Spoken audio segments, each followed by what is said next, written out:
नारळी पौर्णिमा आणि आमच्या ऑफिसमध्ये कोणतं फेस्टिवल असेल आणि गोड पदार्थ बनणार नाही असं होतच नाही.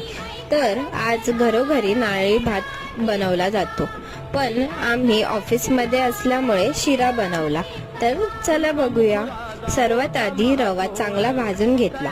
त्यानंतर कढईमध्ये तूप टाकून त्यात ड्रायफ्रुट्स भाजून घेतले. नंतर परत कढईमध्ये तूप टाकून त्यात रवा परत चांगला भाजून घेतला आणि त्यात गरम दूध टाकून रवा परतवला. नंतर त्यात साखर, ड्रायफ्रुट्स आणि वेलची पावडर घालून शिरा मंद आचेवर झाकून ठेवला आणि मस्त सर्व करून देवाला नैवेद्य दाखवला. आणि शिऱ्याचा वास खूपच छान येत होता. आमच्या ऑफिसमधून मस्त असा व्ह्यू दिसतो, तो कॅप्चर केला आणि सर्वांची रिएक्शन बघू शकता. शिरा खूपच छान झालेला. कसा वाटला व्लॉग कमेंट